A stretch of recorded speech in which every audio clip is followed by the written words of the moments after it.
Not going anywhere.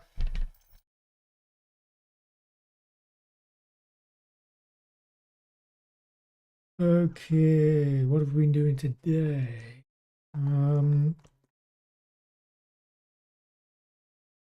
So today has been a day of tidying up and bookkeeping. Actually, no, I've done a bit more than that. Done a bit more reading on the Pytest stuff, more sort of theory. Can't say I 100% agree with his approach. Here's the thing about testing, right? Deciding what to test and how far to test. I think the main rule of thumb that I use is first and foremost test interfaces. Now that could be user interface, it could be an API, it could be an interface to a function. That just depends on what level of testing you're at, where you're at, okay? And it's always going to be based on some form of requirement, because if you don't have some form of requirement, what the bloody hell are you writing that thing for? Okay?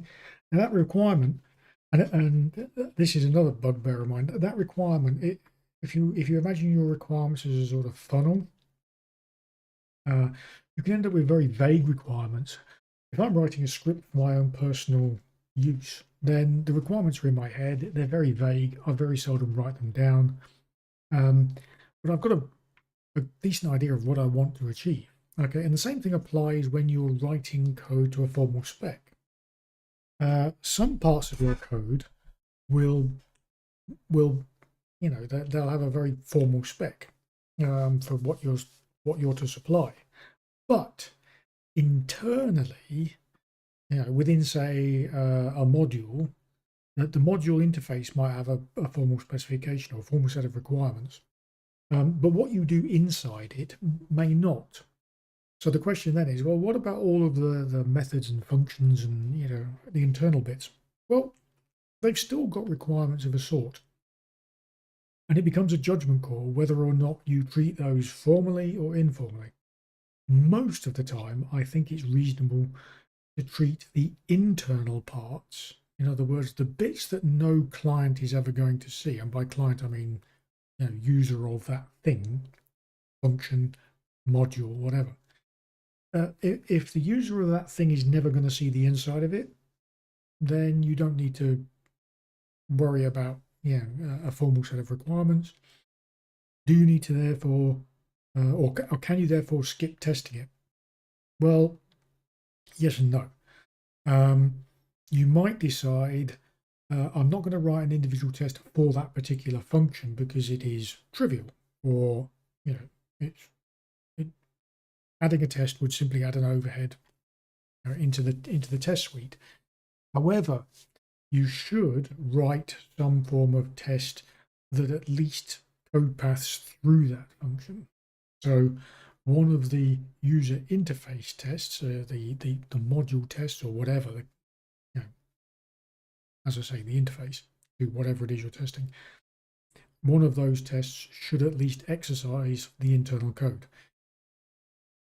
Even that is a guideline rather than a hard and fast rule, because you might decide that the code path is so unlikely and the function is so trivial that it's not worth going to a great deal of effort to try and replicate whatever the code path is, particularly if it's a very rare error code path. So it's kind of a judgment call, but you should definitely test all of the interfaces, and preferably you should have formal requirements for those interfaces of some description, because that's how you derive your tests, and that applies at all the different levels of your system. So when you're talking about doing like component testing, or you're doing a service test, or you're doing a large subsystem test or an integration test, or you're doing end-to-end testing, they all basically follow the same pattern. I have some interface to that unit. So it's, if I'm doing end-to-end testing, the interface is probably the user interface or a set of APIs or both. And I'll have some kind of formal specification for those, or requirements of some description, and I will have written tests for those previously so that I can then verify that I've met my requirements. That's kind of the minimum. You might then do different sorts of testing, like strain, load testing and hypothesis testing, where you're basically just throwing crap at it to see what happens. So it's not something that you would necessarily, but those are, if you like, out of band tests. If it's not, if load testing of a certain level is not part of your non-functional specs, why bother? Well, you might do it just as an exercise. You might do it as a safety net. Anyway, I'm getting completely off track now. But anyway, this guy is riding these sort of heuristics for deciding on what your tests are, and they're not. I mean, it's not that they're bad. I just think it's overcomplicated. If you start saying, "Oh, do we do this? Do we do that?" It boils down to, what's the interface? Do I have a set of formal requirements, functional, non-functional requirements? I write my tests for that. That's the minimum. Anyway, right, yeah. So that was earlier on. Then I started thinking about putting together the box for the developer VM I've just done. Now, originally I was going to use Packer, and that would have meant going back really to first principles, starting from, I mean, I could have started from a Vagrant box and built forward using Packer, but it's a bit of a dog's breakfast. Starting with a virtual machine as the basis, like a Debian install, fresh Debian install, that would have been okay. It wouldn't have invalidated the work I've done with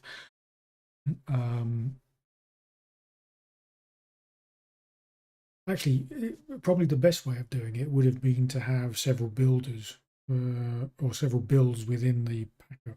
So I would have built the base box, Debian box, to some standard. Then I would have used the same basic template to build the base box plus whatever, plus the configuration using Salt.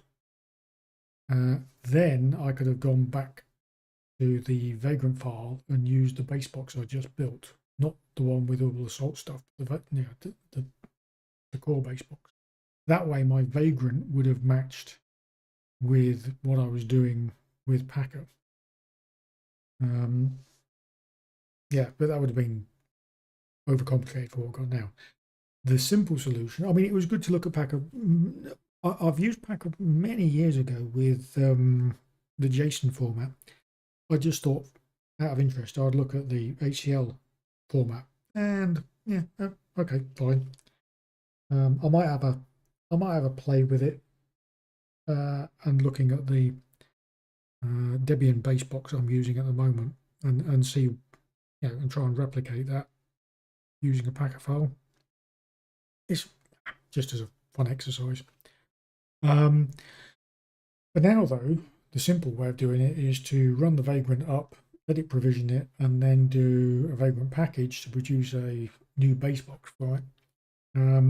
At the moment, I mean, I've tested it. It works fine. I think I might add a Vagrant file into it in order to map the concourse. The downs, or that would be, yeah, to map the concourse port. It's either that, or as part of the instructions for writing a project, you provide a Vagrant file template which has the concourse mapping in it. Otherwise, everything works fine, but of course your concourse won't be mapped to your external host, which means that you won't be able to access the concourse web front end. Tel Aviv. Anyway, so that was playing around with that. Then I kind of got sidetracked with tidying up my Vagrant installations, which led to an interesting one. Okay, so I was just removing a whole load of crap from the old boxes and things like that, and I ended up getting an error, and it was all to do with this Vagrant file, which is sort of buried in one of my old stream examples. And what I didn't have was these lines here. This line, and this line didn't use the directory. And what happened was that original provisioners master servers here, okay, made the assumption that the Vagrant file was going to be executed and it was going to be the current working directory. So that path would have been relative to the current working directory when I run Vagrant. Well, of course, when you run Vagrant box pruned, it runs through all your currently active Vagrant boxes, and when it does that, of course, the current working directory is whatever your current working directory is, and this Vagrant file was way over on a different part of my file system. So the result was that provisioners master, it kept throwing an error, because when you tries to run this Vagrant file, it produces an error. So the solution was to add in this, which basically says, look, get the directory name of this Vagrant file and use that to anchor that directory. I should have done that from day one. And I must get in the habit of putting these into all my Vagrant files, because it will make life easier in the long run, to be able to parameterize stuff. But anyway, so there's that. Actually, what I want to do is I really ought to write a module. I'm not a Ruby programmer, and I might write a module, because it's such a common thing to want to do is add in a config file and be able to override it with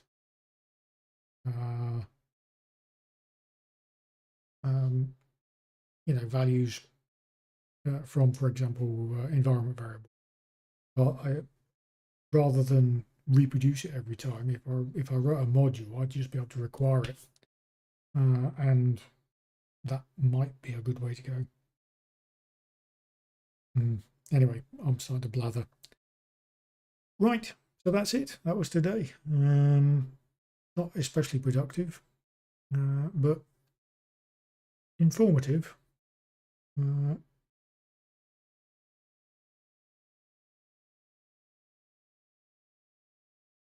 What we're going to do tomorrow.